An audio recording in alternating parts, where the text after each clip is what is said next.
let us start our new chapter number n. Get on.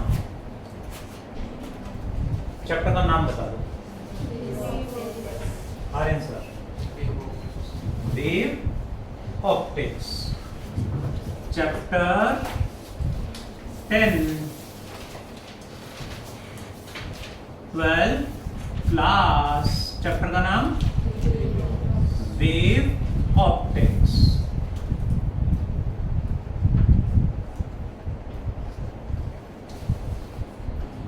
What is wave optics? Study of light as a wave or ray. Study of light as a ray is wave optics. यहाँ we talk about a wave. Concept was given by Huygens. We start with the term wave front. Concept किसने दिया था? Huygens या Huygens? आवाज नहीं आ रही. कुछ बच्चे कह रहे स्पेलिंग बताओ सर, उसके बाद बताएंगे. तो क्या बनेगा? हाइजेंस प्रिंसिपल और Huygens principle as you pronounce, because exam में हमें बोल के नहीं बताना, लिख के बताना है ना. तो हाइजेंस ने कॉन्सेप्ट दिया वेव फ्रंट का. वेव फ्रंट क्या होता है पहले वेव फ्रंट के बारे में जानेंगे, उसके बाद हाइजेंस प्रिंसिपल को सीखेंगे. वेव फ्रंट भी हाइजेंस ने ही दिया था. इंपॉर्टेंट क्यों है? Because Huygens proved that Newton was wrong in this topic. And Newton was a renowned or reputed scientist. आज भी कहीं भी नाम आता है तो बोलते हैं न्यूटन ही होगा, है ना. इतने रिसर्च कर रखे उन्होंने. बट एट दैट मोमेंट जब बात हो रही थी तो उस टाइम पे न्यूटन ने कहा था when light travels from rarer to denser. Are you present? Rarer to what happens with velocity of light? Rare से डेंसर में जाएंगे तो डिक्रीज होगी, इंक्रीज होगी? डिक्रीज होगी. बट न्यूटन ने कहा इंक्रीज होगी. रेयर टू डेंसर में न्यूटन ने कहा वेलोसिटी ऑफ लाइट इंक्रीज होगी. अप्रॉक्सीमेटली 40-50 इयर्स तक उनकी बात को एक्सेप्ट करा गया. इवन हाइजेंस ने प्रूव कर दिया कि रेयर टू डेंसर में इंक्रीज नहीं डिक्रीज होगी, बट नॉट एक्सेप्टेड. उसके बाद साइंटिस्ट है थॉमस यंग. सुना होगा नाम थॉमस यंग, जिनके नाम पे था यंग्स मॉडुलस ऑफ इलास्टिसिटी. उन्होंने भी प्रूव करा कि रेयर टू डेंसर में वेलोसिटी डिक्रीज करेगी. कई साइंटिस्ट ने प्रूव करा. 30-40 इयर्स तक, 50 इयर्स तक प्रूव करते रहे, तब जाके एक्सेप्ट करा गया कि न्यूटन वाज राइट या रॉन्ग? रॉन्ग. तो ऐसा हाइजेंस ने क्या कॉन्सेप्ट दिया जिससे उन्होंने कहा न्यूटन वाज रॉन्ग. वहां तक पहुंचेंगे, बट पहले स्टार्ट करते हैं वेव फ्रंट क्या होता है.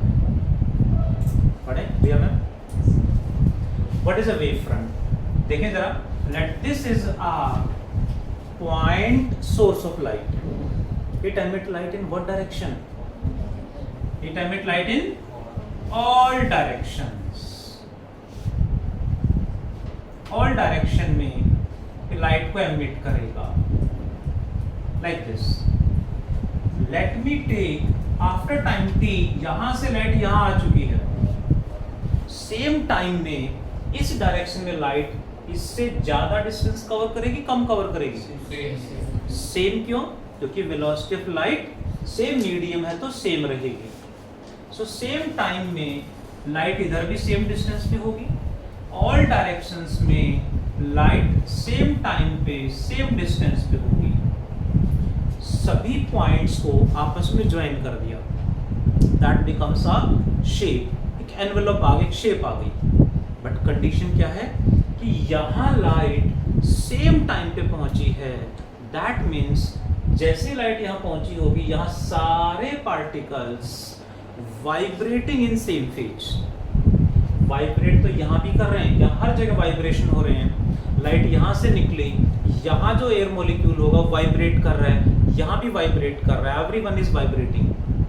बट यहाँ जो पार्टिकल होंगे they are vibrating in same phase. Vibrate तो सारे कर रहे हैं, बट जो सेम फेज में वाइब्रेट कर रहे हैं उन सबको ज्वाइन कर दें तो क्या बनेगा, एक लोकस आ जाएगा, मैथमेटिकली कहें एक एनवेलप आ जाएगा, एक शेप आ जाएगी, that is named wave front.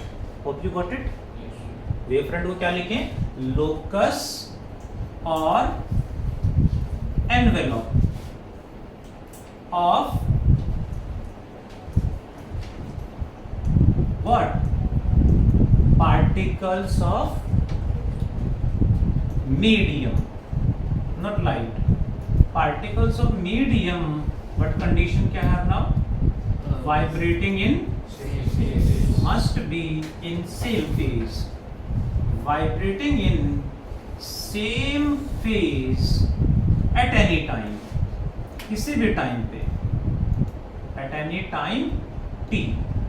अब फेज तो यहां भी होंगे, यहां भी बनेंगे, फेज तो बनेंगे आगे भी, बहुत सारे होंगे, हर जगह होंगे, बट सेम फेज में कौन होंगे, ये पार्टिकल सेम फेज में होंगे, ये सेम फेज में होंगे, all are wave fronts.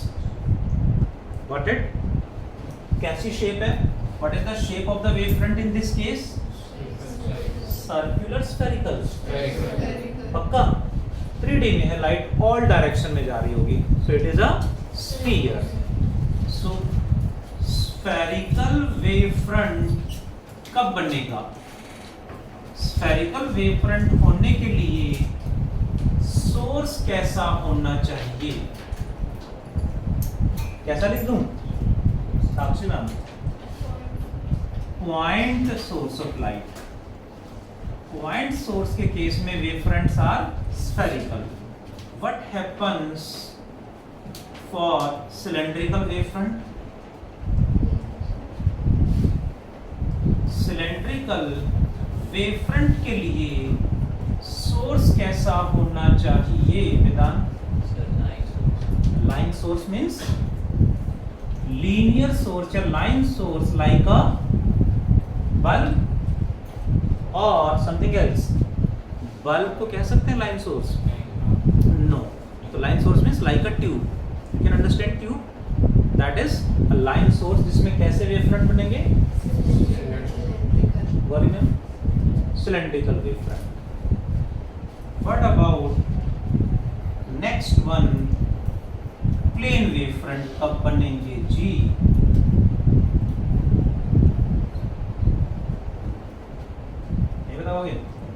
Question is what is the angle between a ray and wave front, कितना एंगल होगा, 90 degree. A ray is always perpendicular to wave front. So whenever plane wave front की बात करेंगे तो यहाँ beam of light parallel beam होनी चाहिए, तो वेव फ्रंट किधर होंगे, कैसे होंगे, इसके पैरेलल या परपेंडिकुलर, परपेंडिकुलर नहीं, लाइक दिस, बीम ऐसे जा रही है, लाइट ऐसे जा रही है, रे ऐसे जा रही है, वेव फ्रंट ऐसे चल रहा है, मींस ड्रॉ करेंगे कुछ ऐसे बनेंगे, लाइक दिस, इस तरह से वेव फ्रंट चलते जाएंगे। So for plane wave front कब बनेंगे, for parallel beam of light, parallel beam के लिए रहेगा ऐसा। अब यहाँ पॉइंट आया, we should take care about intensity. Intensity capital I से रिप्रेजेंट करेंगे for spherical wave front, for point source it is inversely proportional to r square. Intensity मतलब ब्राइटनेस, मैथमेटिकल इंटेंसिटी का फॉर्मूला इज पावर पर unit area, but यहाँ intensity यानी brightness क्या होगा, inversely proportional to r square. For cylindrical wave front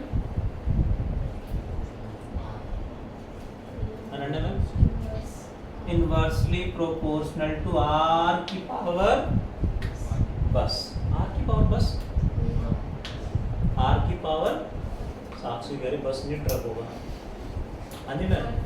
one, और parallel beam intensity is proportional to r की power 0, r की पावर 0 मीन्स 1, सो डिपेंड नहीं करता for parallel. This is wave front, कैसे wave front है यहाँ पे spherical.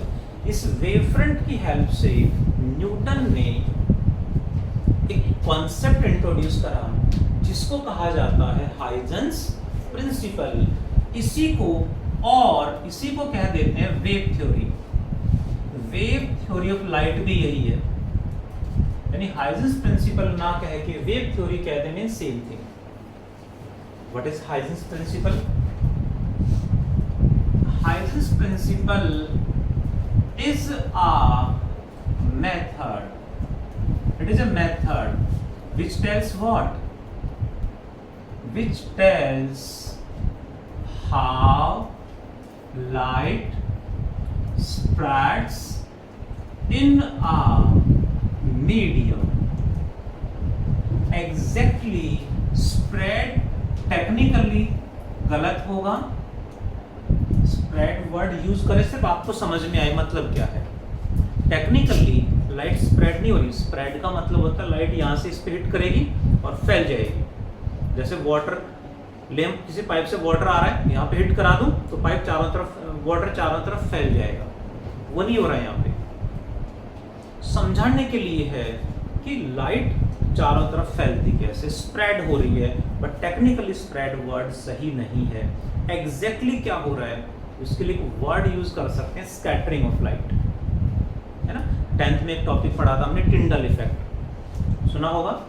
कुछ ऐसा ही यहाँ पे हो रहा है, स्कैटरिंग, या फिर हाइजेंस ने क्या वर्ड यूज करे थे वो मैं बताऊँ। उससे पहले बात करें तो यहाँ रूम में एयर है, चारों तरफ ब्राइटनेस है। यदि यहाँ से एयर निकाल दें, वैक्यूम क्रिएट कर दें तो क्या होगा? ब्राइटनेस। रक्षित कह रहा हम नहीं रहेंगे, है रक्षित? ऐसा कुछ कहा ही नहीं, देख लो पक्का। यहाँ ब्राइटनेस ऐसे नहीं रहेगी, यहाँ चारों तरफ जो ब्राइटनेस है वो यहाँ से आ रही, नो डाउट, बट वो चारों तरफ जो स्प्रेड हो रही है वो ये नहीं कर रहा, एयर मॉलिक्यूल्स कर रहे हैं। यहाँ से वैक्यूम क्रिएट कर दें, एयर निकाल दें यहाँ से, तो यहाँ चारों तरफ अंधेरा हो जाएगा, सिर्फ ये पार्ट ब्राइट दिखेगा। कुछ अच्छा क्या कह रहे हो रही, रिएक्ट कैसे करते हैं? अच्छा, we have atmosphere on earth, so sun जैसे हमारे सामने आता है दिन निकल जाता है। इफ एटमॉस्फेयर नहीं होता तो सन सामने होता बट दिन नहीं निकलता, मीन्स रात की तरह में दिखाई देता। जैसे रात के टाइम पे हमें स्टार्स दिखते हैं, ऐसे ही अंधेरा रहता और सिर्फ वो वाला पार्ट जहां सन है सामने वो ब्राइट दिखता। Moon, you know moon really does not have atmosphere, so moon पे कभी दिन नहीं निकलता। ऐसा क्यों? क्योंकि मून पे एटमॉस्फेयर नहीं है। सो मून के सामने सन है, वहां से लाइट आ रही है उस पे, बट वो फैल नहीं रही है। फैला कौन रहा था? एयर मॉलिक्यूल्स, एटमॉस्फेयर वो है ही नहीं। सो वहां पे हमेशा रात रहती है, जैसे हमें रात में यहाँ फील होता है उससे भी ज्यादा डार्क होता है वहां पे। ठीक है जी। तो वो फैल यहाँ अर्थ पे कैसे फैल रहे, रूम में कैसे फैल गई है, वो मेथड में हाइजेंस प्रिंसिपल ने बताया कैसे फैलती है। उन्होंने 2 पॉइंट हमें दिए। These 2 assumptions are known as Huygens principle। इन्हें एग्जाम में आ जाए राइट हाइजेंस प्रिंसिपल, तो दोनों एजम्पशन ही हमें लिखने हैं, यही मेंशन करना है। ठीक है, क्या कहा दोनों पॉइंट्स में, बात करते हैं एक एक करके। ये है source of light, it will emit light in all directions like this. Starting में लाइट सपोज यहां लाइट स्टार्टिंग में आ चुकी है, दैट इज स्टार्टिंग में लाइट यहां पे आ चुकी है, हमने सपोज कर लिया। यहां से लाइट यहां कैसे पहुंचेगी ये उन्होंने एक्सप्लेन करा। उसी मेथड को फॉलो करते हुए लाइट यहां से यहां गई हो। Got it? तो यहां लाइट आ चुकी है एंड यहां सारे particles vibrating in same phase, इसको उन्होंने नाम दिया प्राइमरी वेव फ्रंट। स्टार्टिंग में लाइट जहां भी आ चुकी है that is named primary wave front. इससे आगे कैसे जाएगी? तो उसके लिए हाइजेंस ने फर्स्ट पॉइंट में क्या कहा? All particles on primary wave front. Wave front word use करा है तो सेम फेज में है। All particles on primary wave front vibrate, become, क्या बन जाएंगे?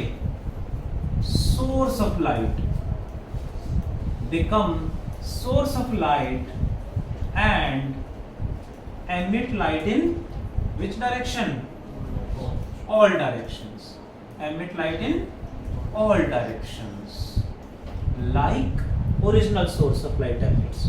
जैसे ये लाइट प्रोड्यूस कर रहा है, ये सारे पार्टिकल्स भी सोर्स ऑफ लाइट बन गए हैं और लाइट को ऑल डायरेक्शन में प्रोड्यूस कर रहे हैं।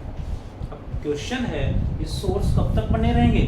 जब तक यहाँ से लाइट इसके पास जाती रहेगी तभी तक सोर्स है। अब ये सोर्स ऑफ लाइट है तो इसकी अपनी लाइट होगी ऑल डायरेक्शन में। इन सभी के अपने वेव फ्रंट बनेंगे like this. Every particle emits light in all directions like this. Second point में हाइजेंस ने इन्हीं को एक्सप्लेन करा। ओरिजिनल सोर्स से लाइट यहाँ पहुंची, अब ये सोर्स बन गया है। अब ये सोर्स है तो इसके अपने वेव फ्रंट बनेंगे, इन सब के अपने वेव फ्रंट खुद के होंगे लाइक दिस। सेकेंड पॉइंट में हम इनको डिफाइन करेंगे। इनको नाम क्या दिया? They are named secondary wavelet. इनको हाइजेंस ने वेव फ्रंट नहीं कहा, they are named secondary wavelet.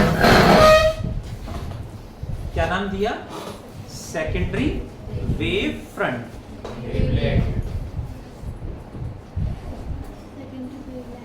Secondary wavelet, ठीक है। क्यों नाम दिया? वेव फ्रंट क्यों नहीं कहा? क्योंकि ओरिजिनल सोर्स प्रोड्यूस नहीं कर रहा है, ये प्रोड्यूस कर रहा है, ओरिजिनल सोर्स ये है। एंड इन सभी का जितने भी सेकेंडरी वेवलेट हैं, सभी सेकेंडरी वेवलेट्स का, मैं स्टार्टिंग में मेरी टैगलाइन है ना, you know my tagline, let me ask from तन में क्या टैगलाइन है सर मेरी? पता है इनको? Should I repeat? Leave everything except breathing. Hope you understood? Yes sir. English आती है? पूछना पड़ता है विकास भारती, है ना? सेम स्कूल है, please be on the board. जितने भी सेकेंडरी वेवलेट हैं सबका जो कॉमन एनवेलप होगा that is named secondary wave front. ये होगा forward secondary wave front end यहां जो कॉमन एनवेलप बनेगा ये बैकवर्ड सेकेंडरी वेव फ्रंट आ जाएगा। ध्यान दें please.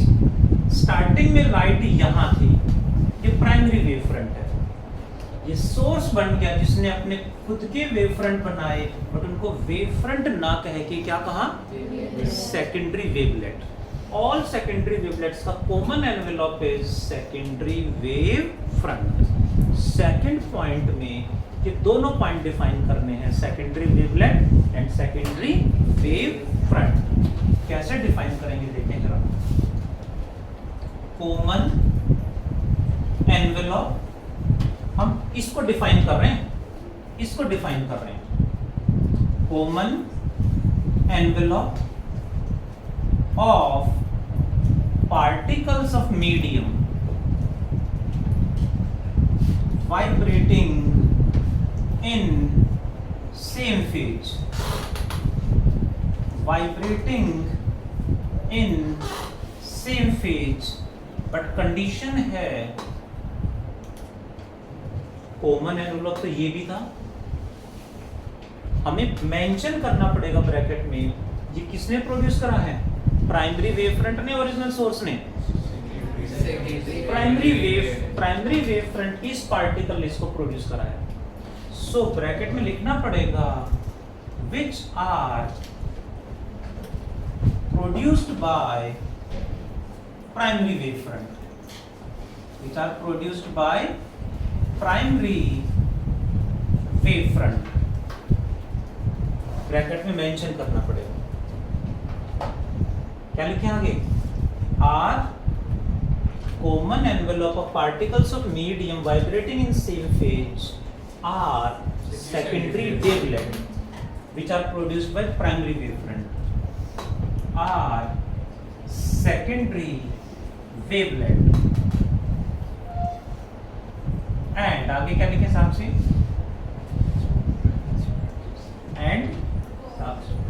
and common envelope of secondary wavelets, secondary wavelets is secondary wave front। यहाँ ध्यान देने वाला पॉइंट है जो थोड़ा सा हाइजन से भी मिस्टेक हो गई थी। उन्होंने कहा था all particles vibrate, become source of light and emit light in all directions, ये उन्होंने कहा था। बट बाद में साइंटिस्ट हुए हैं किरचॉफ एंड वाइट, उन्होंने मैथमेटिकली प्रूव करा कि यहां से लाइट यहां जाएगी, वापस नहीं आएगी, यानी forward secondary wave front exist करेगा, backward secondary wave front exist करेगा नहीं करेगा, पक्का। सो ये मेंशन करना पड़ेगा हमें according to Kirchhoff and Voigt। G silent है यहाँ पे, backward secondary wave front doesn't exist, backward secondary wave front doesn't exist means light moves in forward direction only, light moves in forward direction only, ये उन्होंने कहा। इस पे based as it is यूं का यूं स्टेट हाइजेंस प्रिंसिपल ये भी पूछ लेते हैं।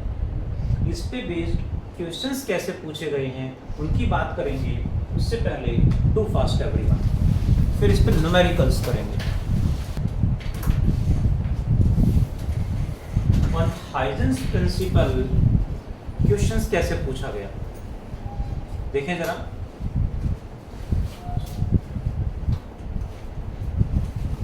Whenever a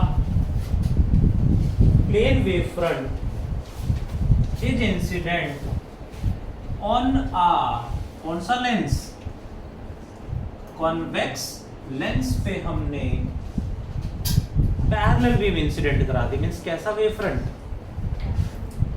plane wave front होगा ना, like this plane wave front incident करा दिए, तो क्या होगा यहाँ पे, रिफ्रैक्शन के बाद लाइट कहाँ जाएगी, पैरेलल ही रहेगी,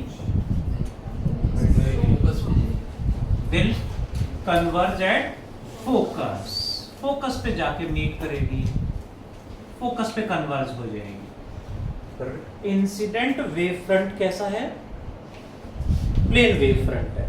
रिफ्रैक्टेड वेव फ्रंट कैसा होगा, पॉइंट यहां से देखना ना, यहां से क्या हो रहा है, कन्वर्ज या डाइवर्ज, अच्छा वेव फ्रंट देखते कैसे हैं, always wave front is perpendicular to a ray, that means यहाँ बात करें तो परपेंडिकुलर ड्रॉ कर दिया, यहाँ ऐसे होगा, यहाँ ऐसे होगा, सबको ज्वाइन करेंगे तो कुछ ऐसे आएगा। कैसा बन रहा है? स्फेरिकल। Converging diverging? कन्वर्ज हो रहा है, यानी यहाँ से प्लेन वेव फ्रंट आ रहा था, इसके अंदर रिफ्रैक्शन के बाद स्फेरिकल कन्वर्जिंग हो गया है। चलो आगे। Incident wave front is plane, refracted wave front is spherical converging. In the second case, we had taken a what? Concave lens, and again a parallel beam means कैसा wave front? ये भी Plane wave front incident करा दिया है। Refraction के बाद wave front कैसा होगा Siddharth? Light will converge or diverge? Diverge करेगी। तो वेव फ्रंट कैसा होगा? वेव फ्रंट कैसे देखते हैं हर्ष? हमेशा रे पे, ये रे ऐसे है तो इस पे परपेंडिकुलर ये आएगा, यहाँ ऐसे होगा, यहाँ ऐसे होगा, कैसा बनेगा? Spherical diverging. स्फेरिकल डाइवर्जिंग बनेगा। In the next case, third case, we had taken a concave mirror like this. ये principal axis, when we incident a parallel beam of light like this means कैसा wave front? Plane wave front incident करा दिया है। Reflected wave front कैसा होगा प्रकृति में? And Hanshika spherical converging या cylindrical converging या plane converging? स्फेरिकल होगा। Spherical diverging. कहाँ जाएगी light after reflection? Will converge at focus, यानी रिफ्लेक्शन के बाद लाइट ऐसे आ जाएगी। तो रिफ्लेक्टेड लाइट पे परपेंडिकुलर ड्रॉ करेंगे तो ये आएगी ना, that is spherical converging. If we take convex lens like this and we incident a parallel beam means कैसा wave front? Aryan sir, parallel wave front या plane wave front? Plane wave front। reflected wave front कैसा आएगा Dakshesh? Light diverge करेगी, इस तरह से diverge करेगी, तो वेव फ्रंट कैसे ड्रॉ करेंगे? इस पे और इस पे परपेंडिकुलर ड्रॉ करेंगे, will be like this, means spherical diverging. पक्का लिख लेंगे answer. In the next case we had taken a prism and we incident again a parallel beam like this means कैसा wave front? Plane wave front incident करा दिया है। अब क्या होगा? अब लाइट कन्वर्ज करेगी, डाइवर्ज करेगी? ऐसे जाएगी, फिर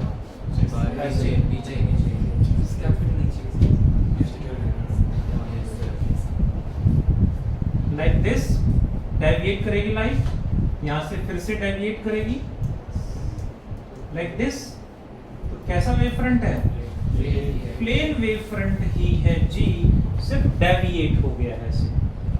wave front incident, plane wave front, emergent wave front, plane wave front. इनमें से क्वेश्चंस बोर्ड एग्जाम में कई बार आए। Hope you understood. सिंपल से छोटे छोटे एग्जांपल्स हैं, हमें ध्यान रखने।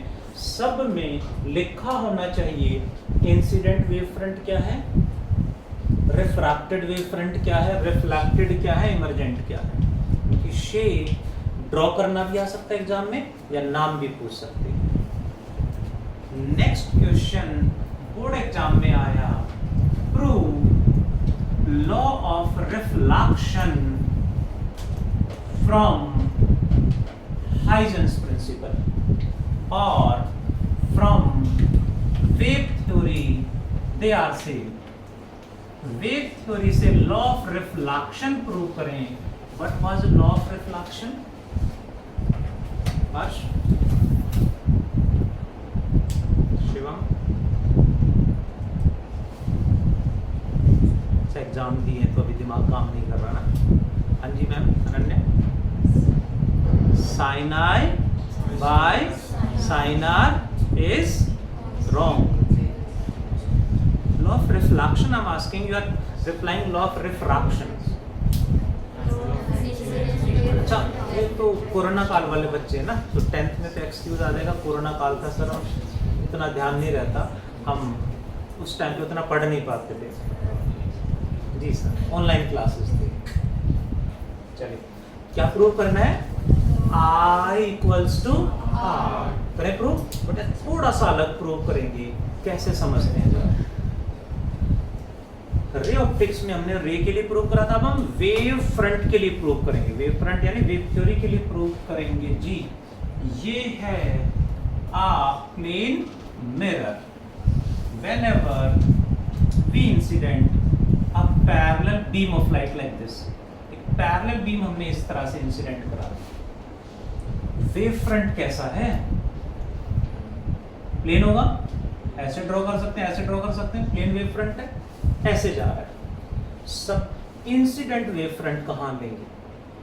सबसे मेन है डायग्राम, डायग्राम समझ में आएगा, डेरिवेशन खत्म। लाइट सबसे पहले जहां इंसिडेंट होगी, लाइट सबसे पहले जहां इंसिडेंट होगी वहां वेव फ्रंट ड्रॉ करेंगे। वेव फ्रंट किधर होता है? हमेशा रे के परपेंडिकुलर। अब रे पे परपेंडिकुलर तो ऐसे ही जाएगा। सबसे पहले जो पार्ट इंसिडेंट हुआ है वहां वेव फ्रंट ड्रॉ कर दें, that is named incident wave front बोलेंगे इसे। नाउ यहां नॉर्मल ड्रॉ करेंगे, ये angle of incidence same should be the angle of reflection for a रे।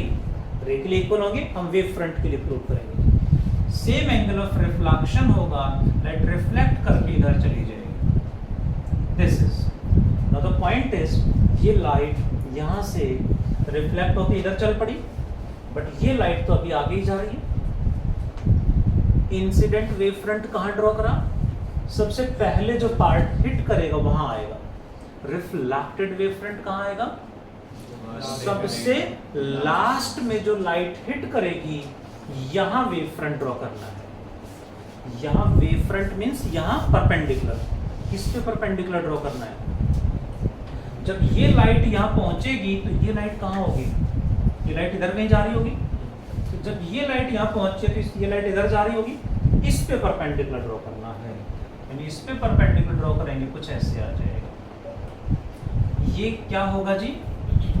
रिफ्लेक्टेड वेव फ्रंट बोलेंगे। सबसे पहले जो पार्ट हिट करता वहां इंसिडेंट, सबसे लास्ट में रिफ्लेक्टेड, यानी कुछ ऐसे आ रही लाइट, ऐसे चली जाएगी। वेव फ्रंट ऐसे जा रहा है, गॉट इट?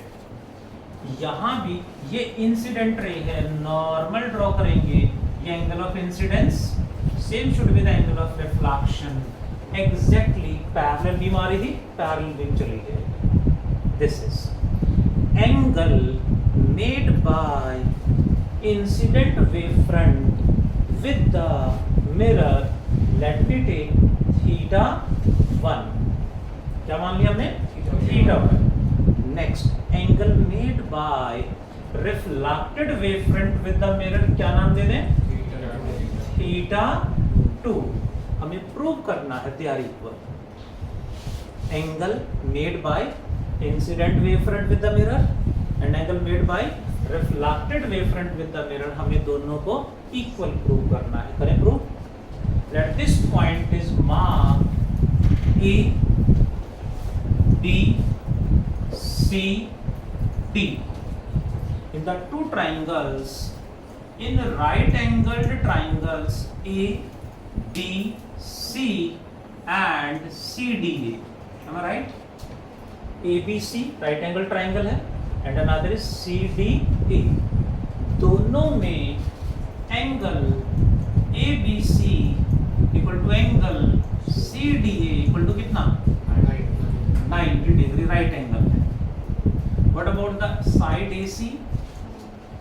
AC क्या है? दोनों ट्राइंगल्स में कॉमन है।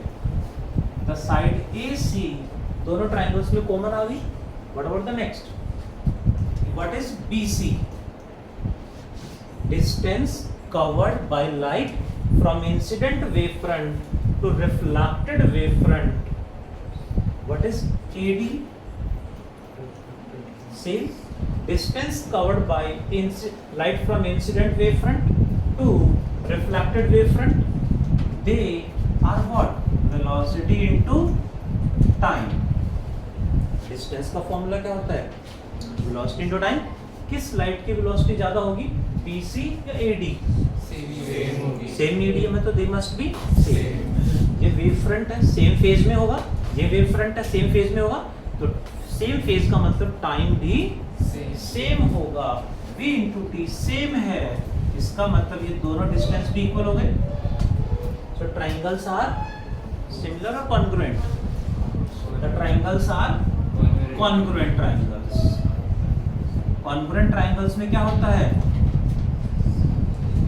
तीनों साइड इक्वल होते हैं, तीनों एंगल भी इक्वल होते हैं। तो क्या लिखते हैं? So angle BAC equals to angle DCA। Angle BAC यानी θ1 and angle DCA which is θ2. We can write θ1 equals to θ2. Board exam में आ चुका है। सारा मेन जो पॉइंट हो डायग्राम का, डायग्राम में समझ में आ गया। रे कौन है, वेवफ्रंट कौन है, टॉपिक खत्म। रट्टे मारा तो फिर भूल जाओ, सही हो पाएगा ड्रॉ, मिस्टेक कुछ ना कुछ होगी। सो सबसे पहले जो पार्ट हिट करेगा वो इंसिडेंट, सबसे लास्ट में जो हिट करेगा वो रिफ्लेक्टेड है। ट्रायंगल्स कॉन्ग्रुएंट प्रूव करनी है, you got the answer. Next question, ये एंगल θ1 है तो ये कितना होगा? θ1 इज इक्वल टू I या 90 माइनस I विदा?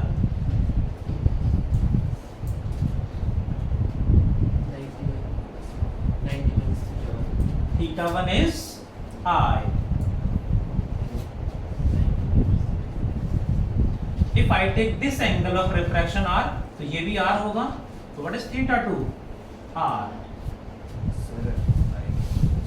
हाँ सर, I equal कैसे? अच्छा I कैसे हुआ? Let me explain. Let me take this angle is 30 degree. इस पे मैंने परपेंडिकुलर ड्रॉ कर दिया this one, और इस पे परपेंडिकुलर ड्रॉ कर दिया this one। ये कितना होगा? इस पे परपेंडिकुलर ये है, इस पे परपेंडिकुलर जितना इधर गया उतना इधर चला गया। That must be 30 degree. So angle between two lines is equal to angle between their perpendiculars. Same here. इस पे परपेंडिकुलर है ये लाइन, इस पे परपेंडिकुलर है ये लाइन। मिरर पे परपेंडिकुलर क्या है? वेव फ्रंट या normal? Normal. And wave front पे परपेंडिकुलर क्या है? Incident. So angle between two lines is equal to angle between their perpendiculars. ये प्रॉपर्टी जो हमें ध्यान रखनी है और इम्पोर्टेंट प्रॉपर्टी है, ध्यान रखनी भी चाहिए। चलो नेक्स्ट पे, मेन है डायग्राम समझ में आ गया और कुछ है, बोर्ड एग्जाम में आ चुका है। एक छोटा सा पॉइंट और मुझे बताना है, फिर क्लास पैकअप करेंगे जी। नेक्स्ट पॉइंट क्या बताना है जी? Law of reflection, law of reflection from wave theory, or we can say from Huygens principle. But it is, देखो जरा, what is? अच्छा वो हो गया, ठीक है। क्या लिख दूं?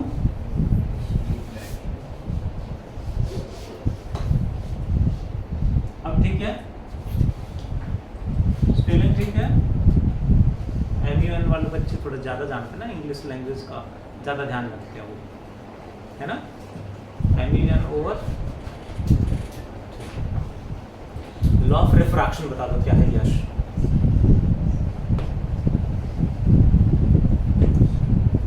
I equal to R sin I by sin R is constant equal to refractive index condition क्या है उसमें? When light travels from one medium to another medium, let me take glass slab of refractive index mu and a parallel beam is incident like this. एक parallel beam इस तरह से incident कराती है, उसको पैरेलली लग रही होगी वहां से, यहाँ से तो पैरेलल लग रहे हैं। वेव फ्रंट कैसा है? प्लेन वेव फ्रंट है, इस तरह से ड्रॉ कर सकते हैं like this. Incident wave front क्या होगा? जो सबसे पहले हिट करेगा that is incident wave front. ये आ गया जी, 90 डिग्री होना चाहिए इंसिडेंट वेव फ्रंट। नाउ यहां बात करें तो नॉर्मल ड्रॉ कर लें। What is this? Angle of incidence. Light किधर जाएगी? एयर से ग्लास में एंटर कर रही है तो bends towards normal. Can you prove? Bends towards normal ऐसा प्रूव कर सकते हो? यस, सबने करा होगा एक्सपेरिमेंट। ड्राइंग शीट पे ग्लास स्लैब रखी, 2 पिन एक लाइन में लगाए, वो होगी रे, उसके अंदर से देखेंगे, इधर से देखेंगे तो वी कैन अंडरस्टैंड वेल कि राइट टुवर्ड्स नॉर्मल बेंड करेगी, कुछ ऐसे आ जाएगी। ये प्रैक्टिकली सो सिंपल, 10th में भी था, 12th में भी आपके प्रैक्टिकल सिलेबस में है, बोर्ड एग्जाम में एक्टिविटी है। प्रैक्टिकल नहीं, एक्टिविटी हमारे सिलेबस में 12th में भी। इसे क्या बोलोगे? Angle of refraction R. ठीक है। नाउ ये लाइट तो सेकंड मीडियम में एंटर कर गई, बट ये लाइट तो अभी आगे ही जा रही है सेम मीडियम में। इंसिडेंट वेव फ्रंट आ गया। रिफ्रैक्टेड वेव फ्रंट कहां होगा? सबसे पहले या लास्ट? जो लाइट सबसे लास्ट में हिट करेगी, यहां वेव फ्रंट ड्रॉ करें। जब ये लाइट यहां पहुंचेगी तो बाकी लाइट कहां जा चुकी होंगी? आगे। तो यहां से हमें इस पे परपेंडिकुलर ड्रॉ करना है, कुछ ऐसे आएगा लाइक दिस, क्योंकि परपेंडिकुलर होना चाहिए। दैट इज, ये भी सेम नॉर्मल ड्रॉ करेंगे, इसके पैरेलल ऐसे आ जाएगा। दैट इज, तो यहां ये बन गया इंसिडेंट वेव फ्रंट, और ये क्या बन गया? Refracted wave front. हमें प्रूव करना है Snell's law. So taking LHS, taking LHS of Snell's law, that is sin I by sin R equals to, नाम रख दें, A B C D। ये एंगल आई है तो तन्मय जी ये कितना होगा? ये आई है तो ये कितना होगा? I कैसे? Angle between two line equal to angle between their perpendicular. ये R है तो ये कितना होगा?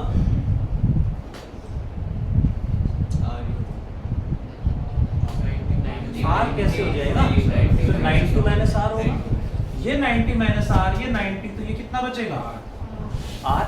So we take the value of sin I from this triangle। Riya ma'am, यहाँ से sin I की वैल्यू बता दो। From this triangle sin I क्या होगा? इतना टाइम नहीं लगाना होता, जल्दी से बताएं please Kartikeya. Vidhan perpendicular by hypotenuse.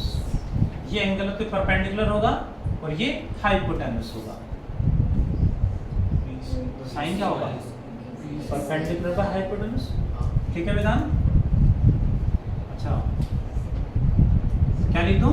BC by AC upon sine R की वैल्यू क्या होगी प्रतिभा? साइन R परपेंडिकुलर क्या बनेगा? AD by hypotenuse AC। AC काट गया, equal to BC by AD। What is BC?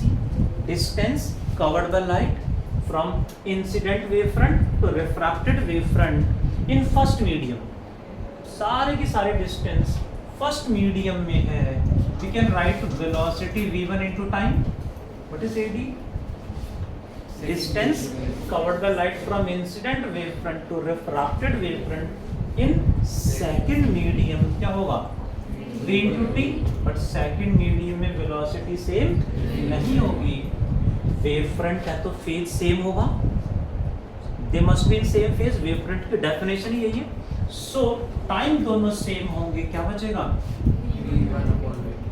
this velocity की ratio for every pair of media is a universal constant. कोई भी pair of media के लिए velocity की ratio हमेशा constant रहेगी. This constant is known as refractive index of second with respect to first, or mu2 by mu1 further can be written as what is velocity? क्या लिख दूं? Nu lambda. Velocity of light क्या होता है? Frequency into wavelength. What about v2? Nu lambda 2. Frequency same रहती है, so also equal to lambda 1 by lambda 2. This is Snell's law. Board exam में as it is आया, ये prove करके दिखाना है. बोर्ड एग्जाम में जब रिपीट हुआ तो डायग्राम में कह दिया, मेंशन कर दिया है light is travelling from denser to rare, तब प्रूव करके दिखाओ. तो सेम डायग्राम है, एरो उल्टे कर देने हैं बस. ये आई हो जाएगा, ये आर हो जाएगा, इतना सा डिफरेंस है, बाकी कोई चेंज नहीं है. PYQs में है क्वेश्चन जो हमें अटेम्प्ट करने हैं. अच्छा, क्वेश्चन आया हाइजेंस ने कैसे प्रूव करा कि रेयर टू डेंसर में वेलोसिटी बढ़ रही कम हो रही है. तो यहाँ रेयर टू डेंसर में वेलोसिटी इंक्रीज होगी डिक्रीज होगी? डिक्रीज करेगी. न्यूटन ने कहा बढ़ेगी, बट इन्होंने कहा कम होगी. इन्होंने प्रूव भी करा. ये मैथमेटिक इजीली प्रूव कर सकते हैं कि टुवर्ड्स नॉर्मल बैंड होगी. Means which one is greater, I और आर? आई एंड आर में Vaishnavi ma'am which one is greater? Vaishnavi, I and R towards normal bend होगी. इसका मतलब ये कम हो गया, उससे तो कम हो गया, यानी आई ग्रेटर देन आर. पक्का? इसका मतलब sine I greater than sine R. लिख सकते हैं ऐसा. And we can write sine I by sine R greater than 1. नीचे आके 1 बचेगा यहाँ पे. What is sine I by sine R? v1 by v2. Sine I by sine R क्या है? v1 by v2 greater than 1 का मतलब क्या होगा? v1 greater than v2. यानी रेयर से डेंसर में जाएंगे तो वेलोसिटी डिक्रीज हो रही है. यहाँ हाइजेंस ने प्रूव करा कि रेयर टू डेंसर में वेलोसिटी डिक्रीज होगी. उन्होंने कहा Newton was wrong in that case. इसलिए इनकी थ्योरी को एक्सेप्ट करा गया एंड नेम्ड वेव थ्योरी. इन्होंने इंट्रोड्यूस करा वेव फ्रंट. उसी पे बेस्ड हमारा नेक्स्ट टॉपिक, उसी पे बेस्ड हमारा उससे नेक्स्ट टॉपिक. इस चैप्टर में 3 ही टॉपिक है. हाइजेंस प्रिंसिपल, उससे रिलेटेड जितने क्वेश्चन थे मैंने डिस्कस कर दिए. अब जो नेक्स्ट टॉपिक है इंटरफेरेंस एंड डिफ्रैक्शंस, वहाँ भी वेव फ्रंट यूज होगा. To complete fast all of you. HW mark कर देता हूँ मैं तब तक. ये तो हो गया था, नहीं होगा? Do fast everyone. फिर क्लास बैकअप करेंगे. मैं HW मार्क कर दूं. All PYQs of Huygens principle. Huygens principle से रिलेटेड जितने भी PYQs हैं, ज़्यादा नहीं है, 10 to 12 क्वेश्चन है. Should complete all of them. To fast everyone. Thank you all of you. Take care.